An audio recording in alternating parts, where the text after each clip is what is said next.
ఇప్పుడే country delight యాప్ని download చేసుకోండి. Download the country delight app now.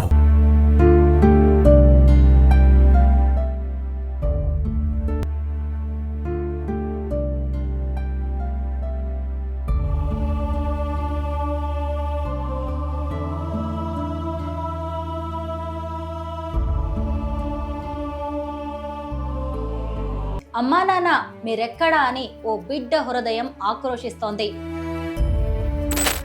And in 1987, I was left in the orphanage.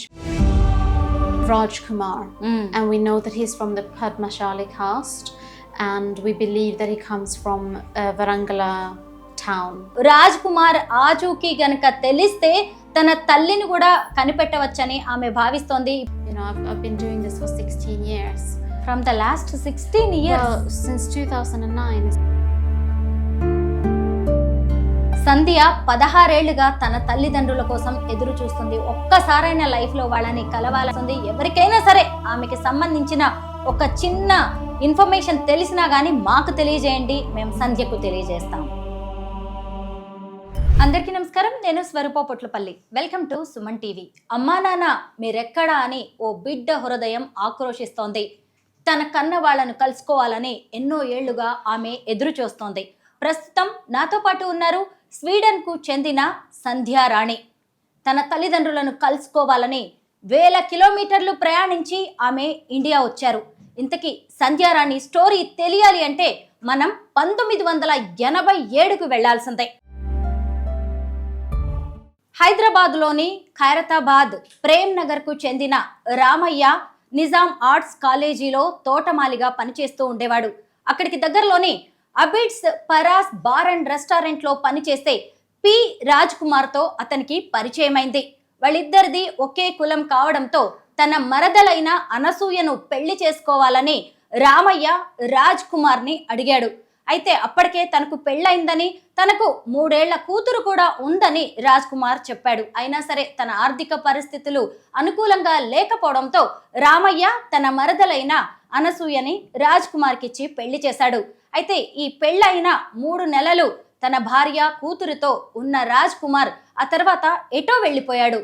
అయితే అప్పటికే సవతి కూతుర్ని పెంచడం ఎలా అని ఆలోచిస్తున్న అనసూయ తన బావ అయిన రామయ్యతో కలిసి విజయనగర్ కాలనీలోని బాలికా నిలయం అనాథాశ్రమంలో ఆ పాపను చేర్పించింది.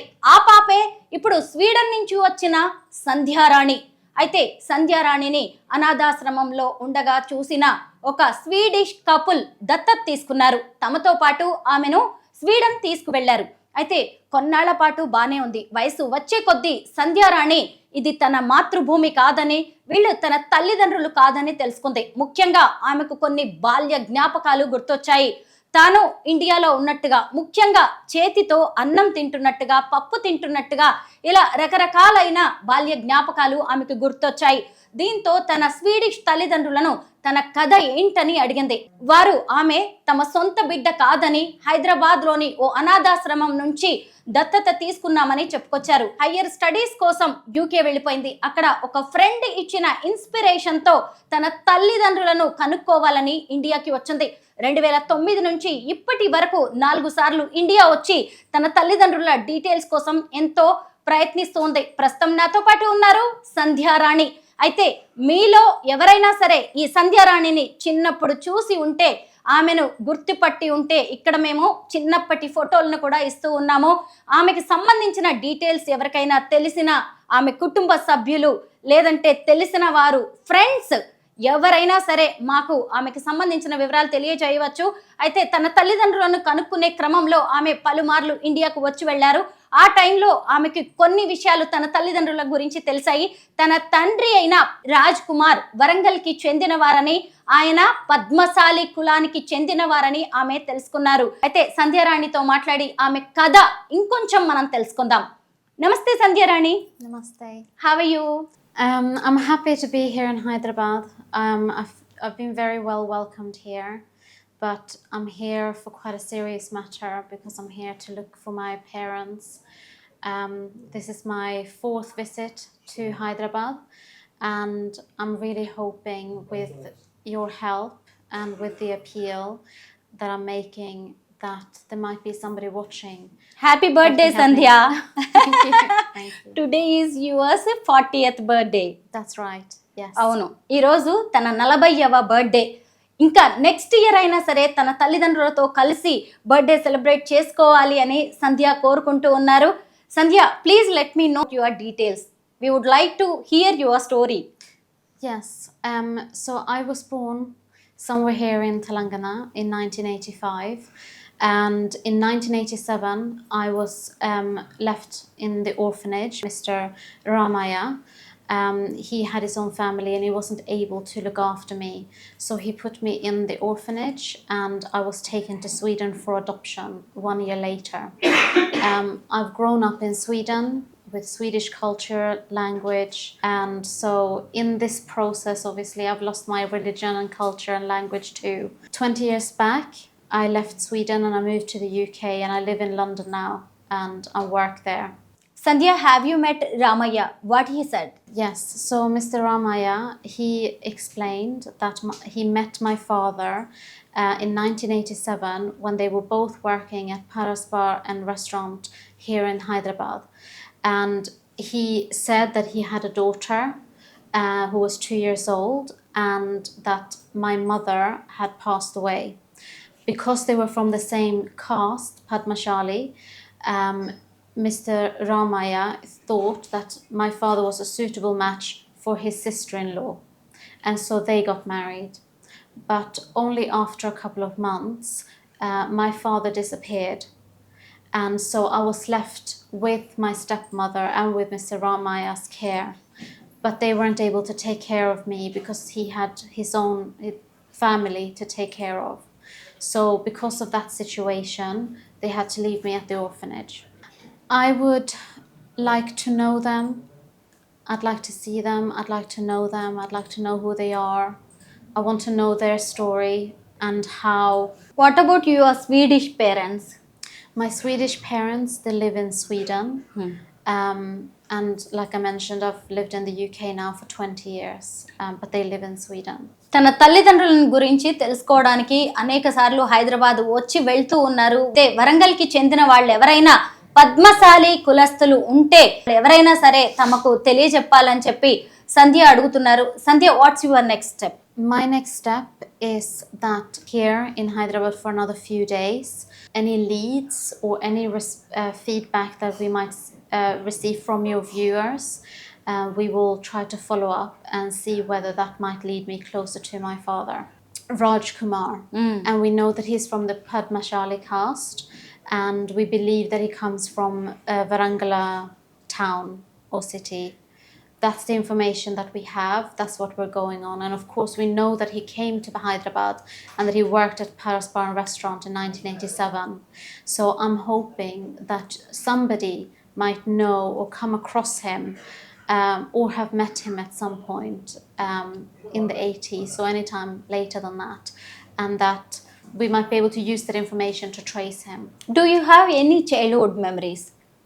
From India, I don't have any memories about my family. From the orphanage or even staying with Mr. Ramaya, I don't have any memories as such. What I do have is some recollection as an adult when I ate rice and dal and chapati for the first time by hand. I had a feeling in me that I have done this before. I've eaten this food before and I've eaten by hand before. There was a somatic memory feeling like it felt familiar, and it was a very moving moment for me to feel that. Don't you have memories about your father's face like that? I have no memories as such. No, I'm afraid not. How do you want to recognize your parents? If we receive any leads that might lead closer to him or anybody comes forward, then obviously there are some ways that we can verify that we are definitely connected. But hopefully they'll be able to fill in some gaps in the story that I've been told. But there's some other ways that we can ensure that we are related to. Do you have siblings? I have no siblings. Not in Sweden. Of course, I don't know here in India. And that's another reason why I need to find my dad and find out about my mother too. Do you want to say anything about your parents, your story? It's something that I've thought about for a very long time. It's something that I've carried with me. This longing to meet them and know them. I don't really have any expectations in terms of who they are. I really just want to understand the beginning of my life, the first chapter of my life, get to know them hopefully. I'd like to be able to know what it feels like to look at another person and go, this person looks like me, or I look like them. I've come in contact with Adoptee Rights Council about 10 years ago through Arundel, who is also an adopted person, and they help adopted people from India to trace their roots. And I've been working with Anjali since 2019 to try to trace my parents. తను స్వీడన్లో ఉండగా తన మాతృభూమి ఇది కాదు, తన mother land India అని గుర్తించగలిగింది. ఆ తర్వాత ఇక్కడ పూణేలో ఉన్న అడాప్షన్కి సంబంధించిన ఒక ఆర్గనైజేషన్, అంటే దత్తత వెళ్ళిన పిల్లల్ని మళ్ళీ తమ తల్లిదండ్రులతో కలిపే ఒక ఆర్గనైజేషన్ అది. దానికి సంబంధించిన అంజలి పవార్ అనే వ్యక్తిని ఆమె కలవడం జరిగింది. అంజలి పవార్ ద్వారానే ఆమె హైదరాబాద్ రావడం, ఇక్కడికి వచ్చిన తర్వాత మళ్ళీ తన మామయ్య అయిన రామయ్యని కలవడం, అతని ద్వారానే తన తండ్రిది తల్లిది వరంగల్ అని చెప్పి ఆమె గుర్తించడం జరిగింది. ఇక్కడ ఇంకొక విషయం ఏంటి అంటే, సంధ్య చిన్నగా ఉన్నప్పుడే ఆమె తండ్రి వరంగల్ నుంచి ఆమెను హైదరాబాద్ తీసుకొని వచ్చాడు. ఒంటరిగా ఆమెను కొన్నాళ్ల పాటు పెంచాడు. అయితే అప్పటికే తన భార్య చనిపోయిందని రామయ్యకు చెప్పాడు. కానీ సంధ్య ఏం నమ్ముతుంది అంటే, ఖచ్చితంగా తన తల్లి కూడా బతికే ఉంటుంది అని ఆమె భావిస్తోంది. రాజ్ కుమార్ ఆచూకీ గనక తెలిస్తే తన తల్లిని కూడా కనిపెట్టవచ్చని ఆమె భావిస్తోంది. ఇప్పుడు మీరు ఈ ఫొటోస్ చూస్తున్నారు, అలాగే సంధ్యని చూస్తూ ఉన్నారు కదా. కొంతమంది ఆమె ఫీచర్స్ ద్వారా, ఆమె పోలికల ద్వారా కూడా గుర్తుపట్టే అవకాశం ఉంది. ఎవరైనా సరే వరంగల్కి చెందిన వాళ్ళు, లేదంటే ఈ తెలంగాణలో ఉన్న వాళ్ళు ఎవరైనా సంధ్యని గుర్తుపడితే, ఆమె చిన్నప్పటి ఫొటోస్ చూస్తే మీరందరూ కూడా మాకు తెలియజేయవచ్చు. సంధ్య తన తల్లిదండ్రులను కలుసుకోవాలని ఎన్నో ఏళ్లుగా ఆసక్తిగా ఎదురు చూస్తుంది. మనం ఒక చిన్న స్టెప్ తీసుకుంటే ఆమె తన తల్లిదండ్రులకు చేరే అవకాశం కూడా కనిపిస్తుంది. మరికొద్ది రోజుల్లో సంధ్య మళ్ళీ యూకే వెళ్ళిపోతున్నారు. తన జాబ్లో లీవ్ తీసుకొని తన పార్ట్నర్తో కలిసి మరి ఆమె ఇండియా వచ్చారు. ఈసారైనా తన తల్లిదండ్రులను కలుస్తానని ఎంతో ఆశగా ఉన్నారు. కానీ ఈసారి కూడా ఆమెకి ఆ అవకాశం దక్కలేదు. ఎంత ప్రయత్నిస్తున్నా 1-2 అడుగులు మాత్రమే ఆమె ముందుకు వేయబోతున్నారు. నెక్స్ట్ ఇయర్ అయినా సరే తన తల్లిదండ్రులతో కలిసి తన పుట్టినరోజు వేడుకలు జరుపుకోవాలని సంధ్య ఆకాంక్షిస్తోంది. So I'm 40 now and I don't have a family. And I think that a lot of these stresses that I've experienced will alleviate for me to find out who they are and where they come from. And it's difficult to imagine yourself as a mother when you haven't had a mother or you haven't had your mother. సంధ్య వద్ద తన తల్లిదండ్రులకు సంబంధించిన ఎలాంటి details లేవు, కనీసం ఒక photo కూడా లేదు, వారి ముఖాలు కూడా ఆమెకు గుర్తులేవు. కానీ తన తల్లిదండ్రులను కలుసుకోవాలని ఎంతో ఆశగా ఎదురు చూస్తోంది. ఎన్నో రోజులుగా ఆమె ఇక్కడికి ఇండియాకు వచ్చి వెళ్ళడం అనేది జరుగుతోంది. ఇంకొక విషయం ఆమె రిక్వెస్ట్ చేస్తున్నది ఏంటి అంటే, ఎవరైనా సరే పిల్లల్ని దత్తత ఇచ్చేటప్పుడు ఎట్టి పరిస్థితుల్లోనూ ఫారినర్స్కి ఇవ్వద్దని అంటున్నారు. ఎందుకంటే తన ఫీలింగ్స్, తన బాధ, తన ఆవేదన తనకు మాత్రమే తెలుసు అని. అంటే ఒక్కసారి మాతృభూమిని ఇండియాని వదిలి వేరే కంట్రీస్కి వెళ్ళే వాళ్ళు ఎన్నో ఇబ్బందులు పడతారని సంధ్య చెబుతుంది. So yes, I really would like, I've been doing this for 16 years. From the last 16 years? Well, since 2009, so it's really important to me. సంధ్య 16 ఏళ్లుగా తన తల్లిదండ్రుల కోసం ఎదురు చూస్తుంది. ఒక్కసారైనా లైఫ్లో వాళ్ళని కలవాలని చూస్తోంది. తన మూలాలేంటి, తన తల్లిదండ్రులు ఎవరు తెలుసుకోవాలని ఆమె పడుతున్న ఆరాటం మామూలుగా లేదు. అసలు మాటల్లో చెప్పలేము. ఆమె ఎవరికైనా సరే ఆమెకి సంబంధించిన ఒక చిన్న ఇన్ఫర్మేషన్ తెలిసినా కానీ మాకు తెలియజేయండి, మేము సంధ్యకు తెలియజేస్తాం. Sandhya, once again happy birthday. We hope you will celebrate your birthday next year with your parents. Thank you so much, and thank you to viewers. ఇండియాలోని తన పేరెంట్స్ని కలుసుకోవాలి అని అనుకున్న తర్వాత సంధ్యారాణి పూణేలోని అడాప్షన్కి సంబంధించిన ఒక ఎన్జిఓని సంప్రదించడం జరిగింది. ఆ ఎన్జిఓకి సంబంధించిన అంజలి పవార్ నాతో పాటు ఉన్నారు. నమస్తే అంజలి. Namaste. This news will reach to everyone from this community. So somebody must be knowing this B. Rajkumar and his wife, Sandhya's mother. But that time he told that he is having one sister, but not on talking terms. So sister is somewhere. This B. Rajkumar is having one sister. That is B. what. Rajkumar? Yeah, B. Rajkumar is also having one sister, but they were not on talking terms. So somebody must be there behind this B. Rajkumar. We don't know if he's alive or dead. Even we don't know this Sandhya's mother alive or dead. But somebody is there. And as we are having experience in tracing biological families of these adopted children, we reunited around 85 cases with their families. So somewhere we are also hoping that with the media's help, we will able to trace the family. B Raj Kumar బతికి ఉన్నాడో లేదో కూడా ఎవరికీ తెలియదు. అలాగే సంధ్య తల్లి బతికి ఉందో లేదో కూడా తెలియదు. అయినా సరే ఏదో ఒక ఆశతో తన తల్లిదండ్రులను కలుసుకోవడానికి సంధ్యారాణి ప్రయత్నాలు అయితే చేస్తోంది. అయితే ఇప్పుడు వీళ్ళు వరంగల్కి చెందిన వాళ్ళు అని తెలిసిన తర్వాత సంధ్యారాణి ఈ అంజలి పవార్తో కలిసి వరంగల్ వెళ్ళి అక్కడ పద్మశాలి కమ్యూనిటీకి సంబంధించిన కొంతమందిని కూడా కలవడం జరిగింది. వాళ్ళ ద్వారా ఏదైనా లీడ్స్ వస్తాయేమోనని వాళ్ళు ఎదురు చూస్తూ ఉన్నారు. మొత్తం మీద 16 ఏళ్లుగా తన తల్లిదండ్రుల కోసం సంధ్యారాణి చేస్తున్న ప్రయత్నం సఫలం కావాలి అని మనమందరం కూడా కోరుకుందాం.